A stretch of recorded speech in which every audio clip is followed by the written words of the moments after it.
My name is Clara and I'm 35 years old. A single mother to two extraordinary children, Nora and Eli. People often assume that growing up surrounded by wealth guarantees happiness, but behind the velvet curtains of our estate in Vermont were the tightly drawn strings of favoritism, always pulling in the direction of my older sister, Celeste. Before I tell you what happened that night, the moment everything changed, hit that like button. Subscribe so you don't miss what happens next. And if someone you know needs to hear this, share it. It might be the moment they finally see things clearly. For years, I endured the suffocating ritual of Sunday dinners at my parents' grand estate. My children and I were present, yes, but never truly seen. We were treated as obligatory attendees, second-tier relatives orbiting around Celeste's golden halo. But last month everything changed. A simple takeout order. Yes, takeout. Became the final crack that shattered a foundation of decades-long injustice. That night I stood up in a way I never had before. What happened in the minutes and hours that followed would not only fracture my family's carefully curated facade, but also free my children and me from a cycle I hadn't even realized we were still trapped in. Before I can explain why that one night changed everything, you need to understand what it was like growing up as the daughter who was always expected to be silent, reliable, and, above all, grateful to be tolerated. My parents, Harold and Vivian Greystone, built their fortune in luxury hospitality, owning a chain of boutique resorts spread across the Northeast. Their reputations sparkled in magazines and investor galas, and so did their estate, a 10-bedroom Georgian-style manor tucked into the hills, complete with fountains, stables, and staff quarters. But inside that opulence, love was doled out like a limited resource, measured by performance and image. Celeste was their mirror image, tall, elegant, effortlessly charming. With her honey blonde hair and cool blue eyes, she looked like she had stepped out of one of my mother's antique portraits. 4 years older than me, she was always treated like a masterpiece. Her school art projects were sent to galleries. Her B- grades earned champagne toasts. Her dance recitals were family-wide, black-tie events. Me. I was the one who filled in the gaps. I had brown hair that curled into waves no one bothered to tame, and serious hazel eyes that reminded my mother too much of her late Aunt Margaret, whom she'd openly despised. I won spelling bees, earned perfect grades, and helped classmates with their homework. My victories earned nods, not applause. "That's what we expect from you, Clara," they'd say. "You don't have distractions like Celeste." There were no celebratory dinners for my academic achievements, no framed certificates lining the hallway. I still remember winning a regional math competition in high school and coming home flushed with pride, only to be told, "Well, of course you did well, Clara. That's what you're good at, being sensible." When it came time for college, the disparity grew more glaring. Celeste attended Ivy Hest, a prestigious liberal arts college that cost more than most people's mortgages. Her grades were average, but the Greystones paid for everything, plus a generous monthly stipend. Meanwhile, I earned a full scholarship to Wellington University to study education. The day I told my parents, my father grunted, "Teaching, Modest ambition considering your background." After graduation, Celeste married Daniel Ashcroft, a hedge fund manager whose last name carried weight in social circles. Their wedding was held at a vineyard in Tuscany. Guests arrived in chartered jets. I married Mark, an architect I met through mutual friends. Smart, compassionate, and steady. When we announced our engagement, my mother's first response wasn't congratulations. It was, "Well, I assume you'll be signing a prenup, dear. We can't take any chances." She'd never said anything like that to Celeste.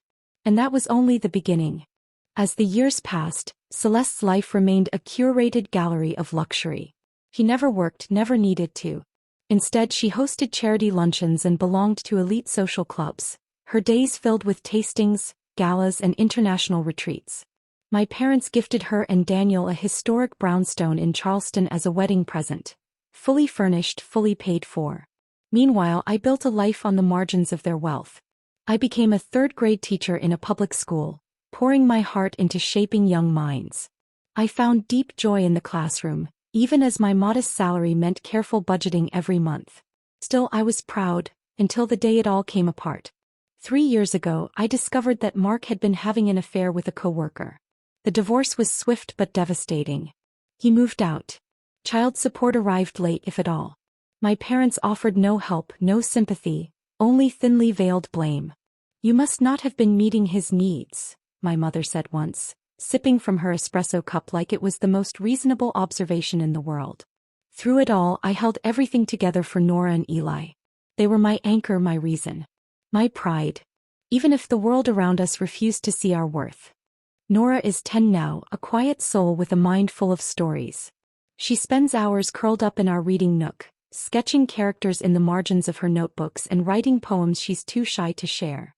Eli, my 8-year-old, is endlessly curious. His pockets are always filled with screws, rocks, and questions. He wants to know how the toaster works, why leaves change color, what makes thunder rumble. They are kind, thoughtful, and remarkably empathetic, qualities that even their teachers have praised during conferences. Every Sunday, I brought them to my parents' estate for dinner, a tradition that began when both Celeste and I had children. My mother insisted, family should gather regularly. But these gatherings weren't about family. They were weekly reminders of the invisible line that separated us from them. Celeste's children, Mason and Lila, arrived in chauffeur-driven SUVs, clutching new tablets and wearing designer clothes tailored to the season. They interrupted conversations, demanded customized meals, and broke heirlooms with no consequence. My children, in contrast, knew to speak only when spoken to. They ate what was served without complaint and offered to help clean up. Their help was always met with, "No need, darling. That's what staff is for." And so we came. The comments started small, barbed compliments wrapped in silk. "That cardigan is so practical," my mother would murmur, eyeing my outfit. "Teachers have to be sensible with their wardrobes, don't they?" Or when Nora would proudly mention her piano practice, Celeste would chime in, "It's sweet how you make time for hobbies even without private tutors or recitals. Makes it all feel more grassroots." I told myself to endure it for the sake of family, to show my children resilience. But lately the cruelty had sharpened. Celeste had just returned from a 3-week Mediterranean cruise, funded entirely by my parents, as a mental health break. Meanwhile, I was teaching summer school to afford new shoes for my growing kids. Every week, Celeste would regale the family with stories of sea salt air and 5-star meals, her laughter echoing across the dining table like a victory bell. My parents would beam as she spoke, drinking in her glamour, her charm. They never asked how I was managing. They never noticed that my children had never been taken on so much as a weekend trip. I thought I had made peace with it all, until that Sunday evening when a single takeout order revealed the truth I could no longer ignore. That Sunday began like any other in our small 2-bedroom apartment. The morning sun slipped through our thin kitchen curtains, casting warm gold across the cluttered counter. It was the one day I could have slept in, but Nora needed help finishing a science project, and Eli was eager to practice his reading. I made dinosaur-shaped pancakes, a tiny tradition that made our modest life feel celebratory. "Mom, do you think Grandma will like my drawing?" Nora asked, gently placing her artwork in a folder so it wouldn't get bent. She had spent all of Saturday on it. A detailed family portrait complete with the floral brooch my mother always wore on Sundays. "It's beautiful, honey," I said, brushing her hair back. "She'll love it." But I knew better. My children's artwork rarely made it to my mother's pristine refrigerator. That space was reserved for Mason and Lila's crafts, messy, glittery, and often half-finished, but always praised like masterpieces. By noon we were in the kitchen preparing a homemade apple crisp. My parents never expected Celeste to bring anything to dinner, but I had grown up believing that guests never arrived empty-handed, even when the guest was you and the house was the one you grew up in. "Can I sprinkle the topping, Mom?" Eli asked, balancing on a kitchen stool to see into the mixing bowl. "Of course," I said, guiding his small hand. "Just like we practiced, gentle like you're feeding tiny birds." As we were finishing, I heard a soft hissing from outside. My stomach dropped.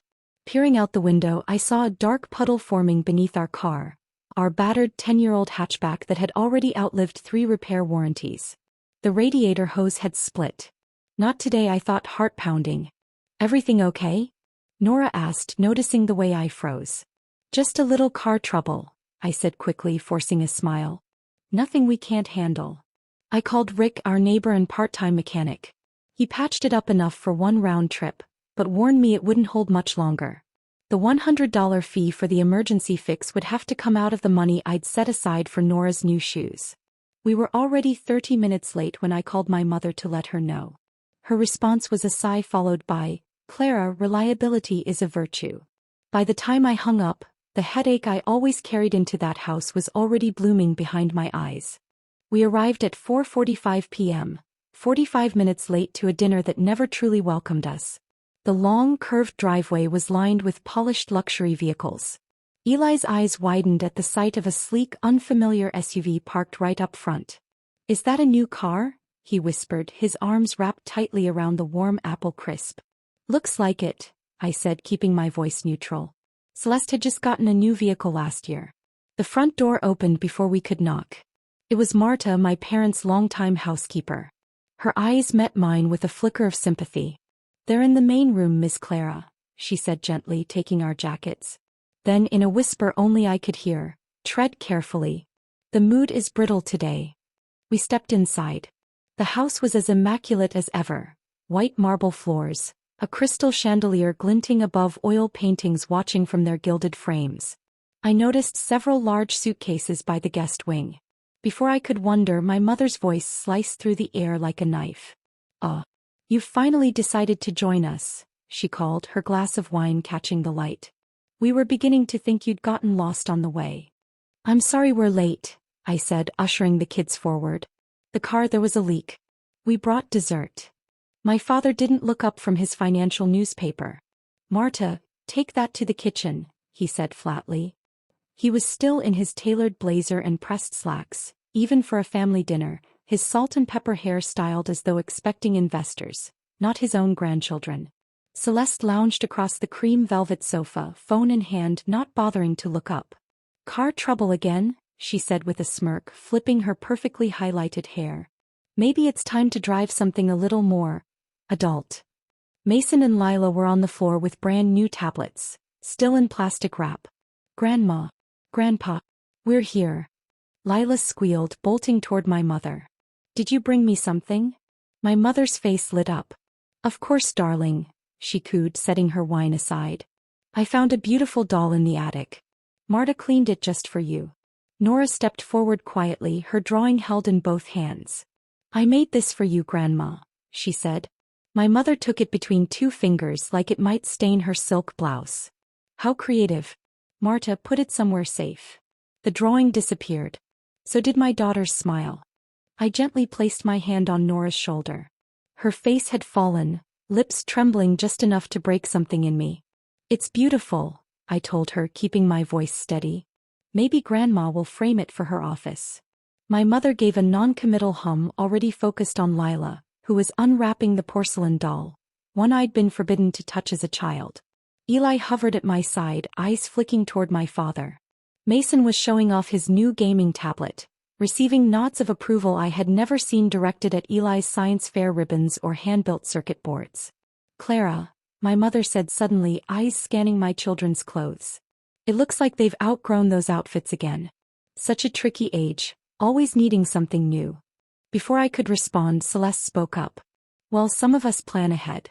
Not everyone waits until their kids look like they live in second-hand stores." The words hit like a slap, though I kept my face still. I'd had years to practice that. "We're doing just fine," I replied evenly. But the tension was mounting. Something about today felt off, more than the usual cruelty. My father kept checking his phone. My mother hadn't even offered us drinks. Something was coming. 20 minutes passed in a fog of stiff small talk and strained silence. Then, out of nowhere, my mother sighed and stood. "I'm far too exhausted to cook after hosting the Garden Society brunch yesterday," she announced, brushing imaginary lint from her cashmere slacks. "We'll order in." My breath caught. In 15 years of Sunday dinners, my mother had never allowed takeout. She considered it vulgar, a sign of people who don't value tradition. My father folded his newspaper. "Excellent idea. Let's not spare any expense. The children should have whatever they'd like." His glance at Celeste's kids made clear which children he meant. Marta returned with drinks, fresh squeezed juice for Mason and Lila, and lukewarm tap water for my kids. A subtle signal, but not one I missed. My mother waved toward the larger sitting room. "Let's all go decide together," she said, leading the way to the vaulted living area filled with cream-colored furniture, priceless art, and 1,000 unspoken rules. Celeste's kids immediately flopped onto the sofa, muddy shoes and all. Nora and Eli sat carefully on the love seat's edge, back straight, hands folded. I took my usual seat beside them, already calculating how much I could afford to contribute. My father retrieved a small leather notebook from his breast pocket, the kind he used for tracking stocks or business contacts. He clicked his gold pen and cleared his throat. Let's take orders. Vivian, why don't you ask the children first? My mother beamed at Mason and Lila.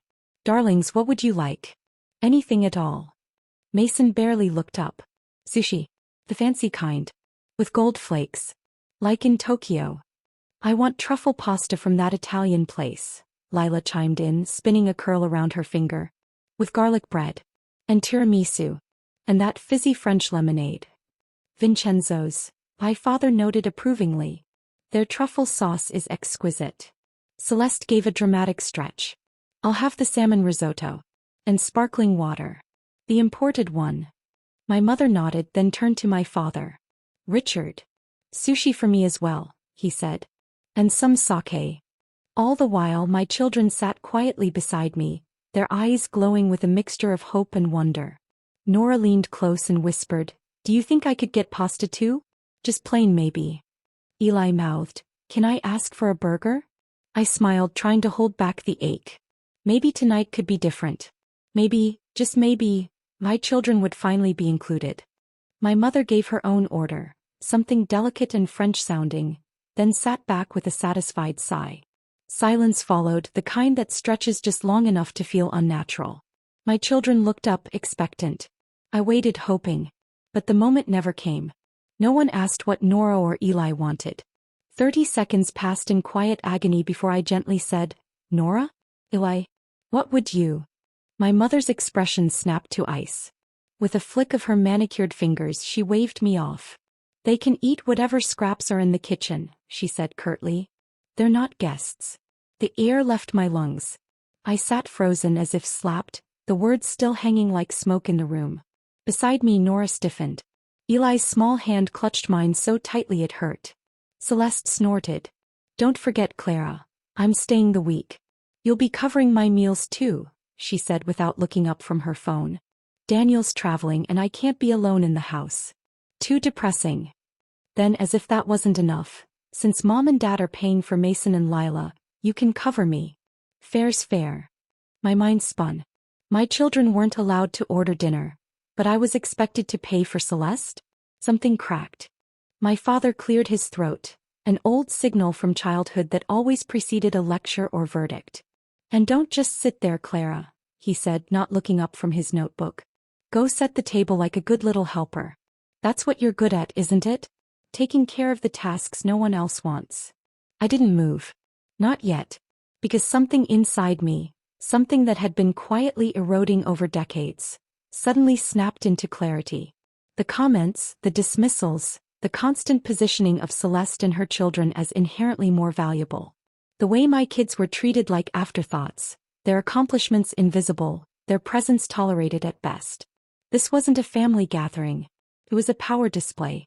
A staged play where the script never included us as full characters. I remembered last Christmas, when Nora had saved up to buy my parents a framed photo of us, and they'd thanked her with polite nods before fawning over Lila's glitter-glued card. Or Eli's birthday, when they brought Mason gifts so he wouldn't feel left out, but arrived empty-handed for the actual birthday boy. And now they were telling my kids to eat scraps? No more. I looked at Nora and Eli, and made my decision. I reached for my children's hands. Nora, Eli, I said quietly but firmly, we're leaving. My father's head jerked up. Don't be ridiculous, Clara. You're overreacting, again. No one is leaving, my mother added, her voice sharp but laced with false calm. The children can have sandwiches from the kitchen. Let's not make a scene. Celeste sighed loudly. Here comes the martyr act. Poor Clara, always so persecuted.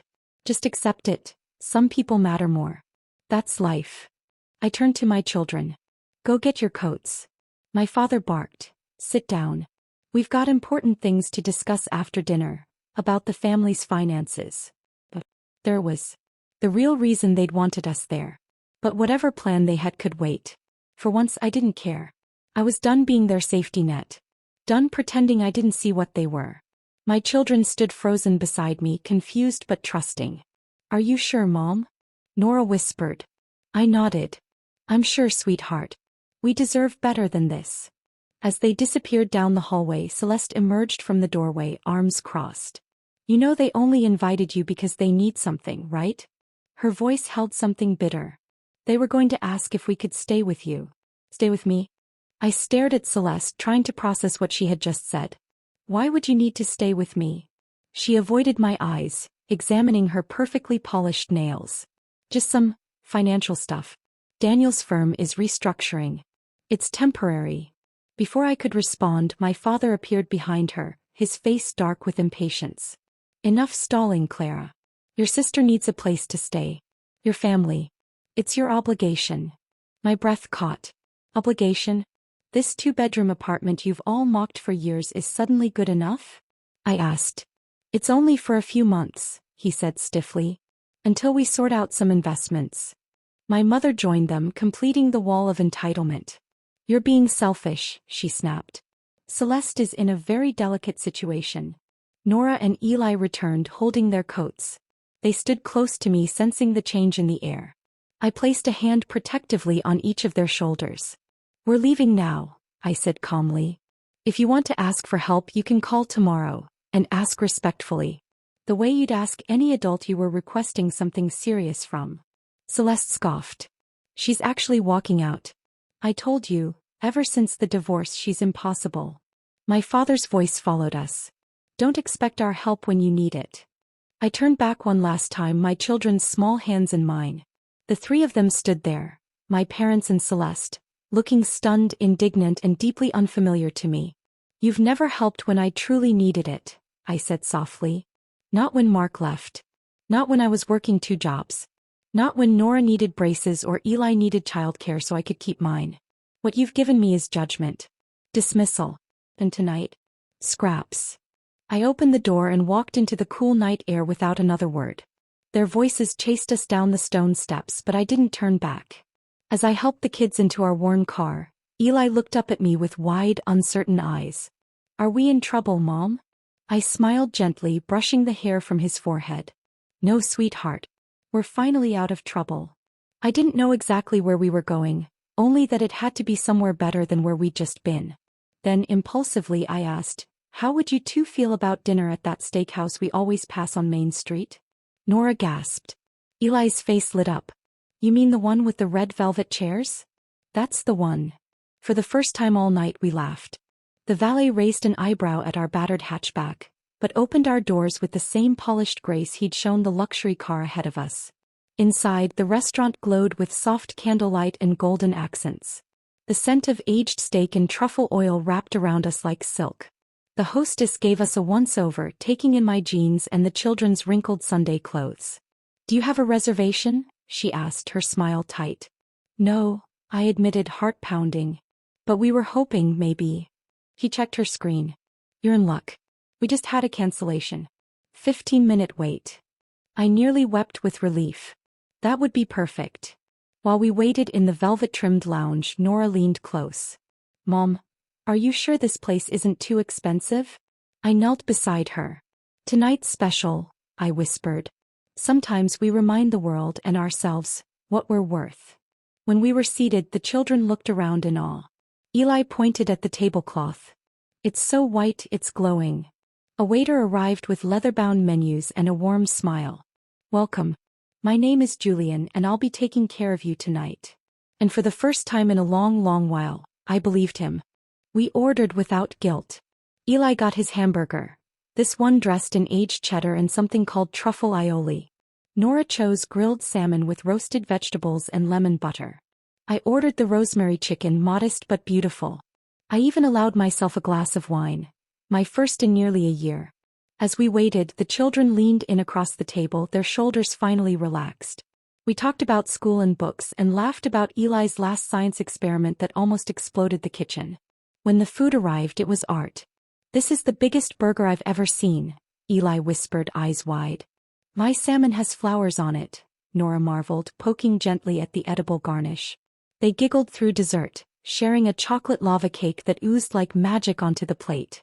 Later, after they were tucked into bed back in our tiny apartment, I stood at the window holding my phone. 47 missed calls. Dozens of texts, from my parents, from Celeste. Pleas, accusations, bribes. But I didn't answer. Not tonight. Tonight we had claimed something far more important than a seat at their table. We had claimed our worth. And sometimes the real feast begins the moment you walk away hungry and choose never to go back.